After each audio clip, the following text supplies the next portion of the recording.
Hello everyone. हरे कृष्णा। तो आज का वीडियो बहुत ही इंटरेस्टिंग होने वाला है आपके लिए, क्योंकि आज के इस वीडियो में हम कवर करेंगे कैसे एक फ्रेशर जब इंटरव्यू देने जाता है तो कैसे वो एचआर के जो क्वेश्चंस होते हैं उनको क्लियर कर सकता है, राइट। तो बहुत सारे जो फ्रेशर्स हैं, स्टूडेंट्स हैं, उनका मेरे पास रिक्वेस्ट आ रहा था कि सर एक वीडियो बनाइए, क्योंकि काफी लोगों को प्रॉब्लम होती है जब वो एचआर से उनके जो क्वेश्चंस होते हैं बड़े इजी होते हैं, बट अगेन जब हमारी प्रैक्टिस नहीं होती तो वही क्वेश्चंस हमें हार्ड लगते हैं। ठीक है। तो आज हम डिस्कस करेंगे, आपको गाइड करेंगे कैसे आप उन क्वेश्चन को इजीली आंसर कर सकते हैं, राइट। तो let me share my screen for it. I have some data set, right. तो उससे आई होप आप सबको हेल्प मिले। ठीक है। तो गाइज मेरी स्क्रीन पे आप देखिए, यहाँ पे मैंने कुछ क्वेश्चंस लिखे हुए हैं।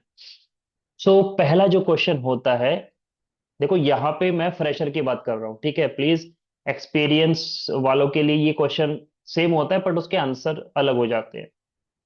ठीक है। मैं यहाँ पे फ्रेशर की बात कर रहा हूँ, तो मेक श्योर फ्रेशर ही इस क्वेश्चन का आंसर जो मैं देने की कोशिश करूंगा, आपको गाइड करने की कोशिश करूंगा, उसको आप ले सकते हैं। ठीक है। तो पहला जो क्वेश्चन होता है, the very first question is tell me about yourself. Okay. So यहाँ पे एक चीज समझने वाली बहुत ही इंपॉर्टेंट ये हो जाती है कि गाइज एक्चुअली जब आप इंटरव्यू देने जाते हैं तो अब आप सोचते हैं कि यार ये मेरे बारे में पूछना चाहता है। एग्जैक्टली वो आपके बारे में जानने के लिए बिल्कुल भी इंटरेस्टेड नहीं है, आपके परिवार में जानने के इंटरेस्टेड नहीं है, आपका फैमिली बैकग्राउंड जानने के लिए बिल्कुल इंटरेस्टेड नहीं है, क्योंकि उनकी जो कंपनी को चाहिए वो एक रिसोर्स चाहिए, राइट। जो आप हो, आप एक रिसोर्स हो उनके लिए, और आपके अंदर क्या क्या टैलेंट है, क्या क्या टेक्नोलॉजीज आपने सीखी है, क्या क्या आपने एजुकेशन में किया, आपके अचीवमेंट्स क्या क्या हैं, आपने अपनी लाइफ में किस तरीके के डिसीजंस लिए हैं, some complex problem at the time of college competition and all. Okay.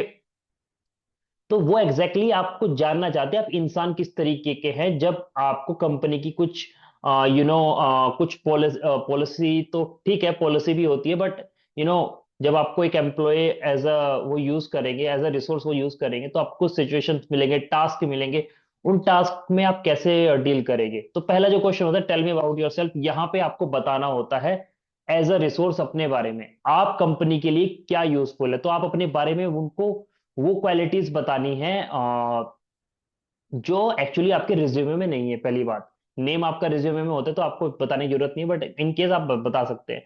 My name is Rahul Prajapati and I am a bachelor of computer science and engineering. I have focus my academic study on contemporary aspect of technology such as data mining and machine learning. आप बोल सकते हैं Salesforce and some other technology. जिस भी technology पे काम किया उस टेक्नोलॉजी में आप थोड़ा सा डेप्थ में जा सकते हैं, ये टेक्नोलॉजी में आपने की है, ये सर्टिफिकेशन आपने किए, और उसके साथ साथ आपने यहां से ट्रेनिंग कंप्लीट की है, आपने इस प्रोजेक्ट्स को बनाया है। ठीक है। वो सब चीजें आप कर सकते हैं। एंड आप थोड़ा सा अपना कुछ अचीवमेंट्स यहाँ पे बता, थोड़ा मतलब basic introduction part, I am not going to details, but थोड़ा आप वो बता सकते हैं। ओके। और ये नेक्स्ट क्वेश्चन आता है, why should I hire you. ये क्वेश्चन लास्ट में भी आ सकते हैं और पहले भी वो पूछ सकते हैं। हो सकता है उनको आपका कैंडिडेचर जो बैकग्राउंड है वो अच्छा लगा, तो वो उस हिसाब से क्वेश्चन जल्दी पूछ लेंगे। So being a fresher, I do not have any prior work experience. If you employ me, I will be able to learn new skills and accomplish my ambitions. So guys, this is very, very important, right? So each, because when you are fresher, you don't know how to work in organizations, how to work in, industry.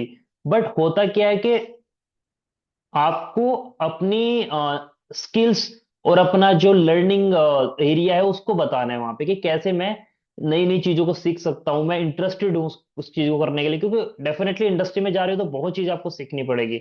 It is not about कि आपने BTech BC MC किया और आपको easily job मिल जाएगा, that is not about something, but organisation will give you the training, but how you adopt that training, how you will be catching that knowledge, how you are taking that experience, learning experience, how you are getting the exposure and how you are make it successful in terms of learning, in terms of implementation. So बहुत सारी चीजें होती है वहां पे, आपको as a product खुद को बताना है, और आपके जो लर्निंग स्किल्स है, जो क्वालिटीज है, जो चीजों को आपको करने का डिसीजन एबिलिटीज एंड ऑल, वो सब आप उनको एक्सप्लेन कर सकते हैं। That's what I am the best fit for this candidate. And again one more thing, क्योंकि फ्रेशर में भी क्या होता है कि आपके पास अगर लेट्स से कुछ सर्टिफिकेशन है, जावा का सर्टिफिकेशन है या फिर सेल्स फोर्स का सर्टिफिकेशन, तो आप उनको भी रख सकते हैं, है ना, कि मैंने ये सर्टिफिकेशन अर्न किया है और just because of this I will be more we can say fit for this position, something like this. What are your strong and weak points guys? तो ये एक बहुत ही इंपॉर्टेंट क्वेश्चन होता है। और हम लोग क्या बोलते हैं कि नहीं मेरे अंदर तो कोई वीक पॉइंट नहीं है, कोई स्ट्रॉन्ग पॉइंट नहीं है, ऐसा बिल्कुल भी नहीं होता। Everyone has some strong point, everyone has some weak point, okay. तो आपको हमेशा ये चीज ध्यान रखनी है कि आपके पास क्या वीक पॉइंट है, क्या स्ट्रॉन्ग पॉइंट है, और बड़ा ऑनेस्ट रहना है। मतलब ऐसा भी नहीं कि ऑनेस्टी के चक्कर में आप बिल्कुल ही ऐसा आंसर दे दे, थोड़ा सा एक बैलेंस आंसर होना चाहिए। एंड एक ऐसी ऑनेस्टी हो जाए, just like my strong points are that I must prove trustworthy, open minded and responsible. So this is very important. अगर आपका स्ट्रॉन्ग पॉइंट ये रिस्पॉन्सिबल हो, क्योंकि रिस्पॉन्सिबल का मतलब होता है ऑर्गेनाइजेशन में आपको कोई काम मिला, ठीक है, ऐसा नहीं है आप किसी दूसरे के ऊपर ही डिपेंड हो। रिस्पॉन्सिबिलिटी का मतलब ये होता है आप उस काम को देख रहे हो अच्छे से, अगर आपको कोई चीज नहीं समझ में आ रही है आप पूछ रहे हो और अगेन उसका फीडबैक दे रहे हो, ईमेल पे बता रहे हो अपने मैनेजर को, सीनियर मैनेजर को, आपको कोई भी हेल्प चाहिए आप कम्युनिकेट कर रहे हो उसके लिए, आप actually you are taking a responsibility कि हाँ ये मुझे करना है, मुझे किसी से पूछ के करना है, क्योंकि ऑब्वियसली कई बार आपको नहीं पता होता कि ये चीजें कैसे होनी है, उस केस में आपको हेल्प लेनी पड़ेगी, ठीक है। तो ऐसे आपको चीजों को करना होता है। वीक पॉइंट भी आपको बताना होता है। My weak point that I don't rest till I have completed my task, मतलब ये भी एक वीक पॉइंट आप इस तरीके से बता सकते हो, है ना। क्योंकि वीक पॉइंट होता ही सबका है एक्चुअली। कोई टाइम टेक ये कह सकते हैं कि I take more time to complete my task because I just believe more in quality and also. उसमें थोड़ा सा ये आप कह सकते हो कि I am working on it, है ना।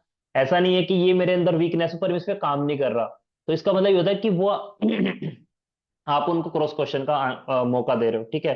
तो आपको अगर अपना वीक पॉइंट भी बताना है, but same time you can say I am working on this, okay, how to overcome. Now the next question is why are you interested in working of your for your company, sorry of our company. तो guys इस question का answer तो आप ही कर सकते हैं, but for me it's a significant privilege to work for esteemed like firm like yours. It has a world wide presence, you have to be actually research about the company, company के बारे में research करनी है, और वहां की policies आपको पढ़नी है, कंपनी के रूल्स रेगुलेशंस देखने हैं, कंपनी की फैसिलिटीज देखनी है, कंपनी की ग्रोथ देखनी है, कंपनी का मार्केट स्टैंडर्ड देखना है। तो ये सारी चीजें आप बोल सकते हो, and they will be very happy to hear from you if you are having some sort research on that particular company, right? Now the next question is what distinguishes confidence and overconfidence? So that kind of question they can also ask. Confidence suggests that I will win, and over the confidence that I always win, because that is that can't be happen every time you win. You say in India, cricket is most of the watching games. So every time it doesn't like every time India have a very great teams and all. And आप ऐसा नहीं बोल सकते कि India ही हमेशा जीतेगा, right? क्योंकि India is it not, game is something like someone can also win, और ये ऐसा कभी होता नहीं कि आप हारते नहीं हो, क्योंकि हारने से आप सीखते हो, दैट इज ऑल्सो इम्पोर्टेंट। ऐसा नहीं कि आपने हारे और उस हार से आपने कोई लेसन नहीं लिया।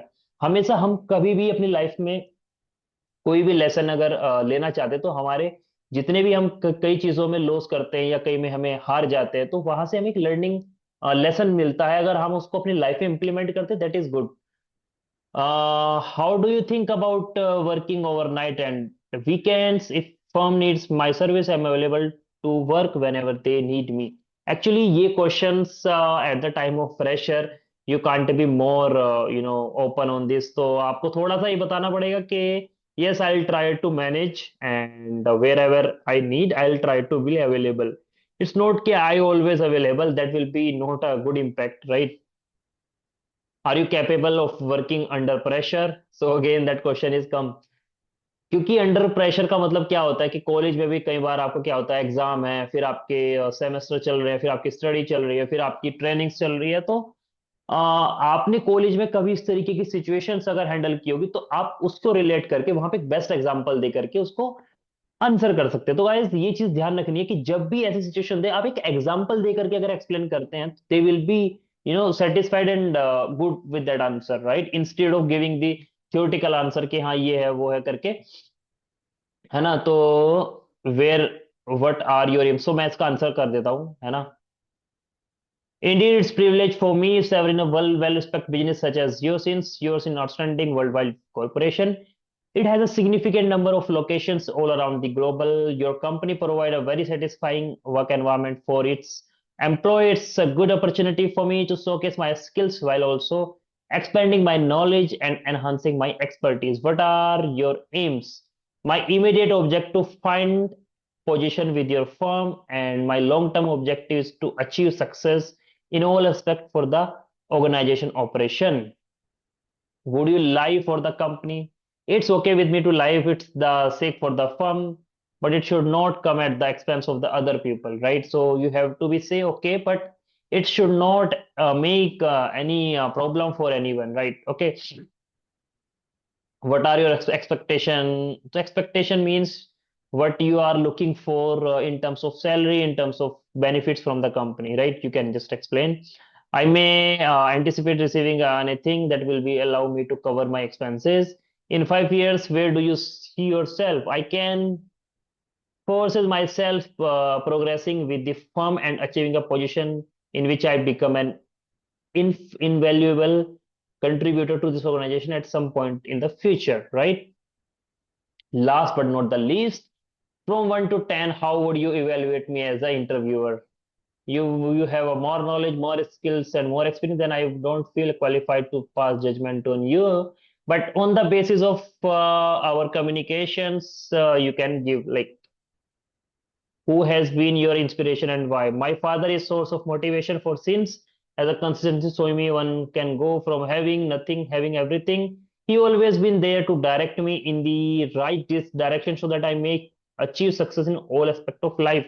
It doesn't mean only your father is your aspirations, but maybe someone else. Let's say in India, Dr. APJ Abdul Kalam, Narendra Modi ji, and so many scientists are there all over the world. Anyone can be your inspiration. Okay, so guys, these all are the questions which HR may ask you, and definitely these are the questions which are asked in each and every fresher interview. Okay, so be prepare yourself. If you have any question, just reach out to me on LinkedIn, or you can comment me on this YouTube channel. Stay tuned to the Salesforce Helping Hand channel, and don't forget to subscribe this YouTube channel. I'm coming with a more videos to helping you guys. Okay, stay tuned. Bye bye.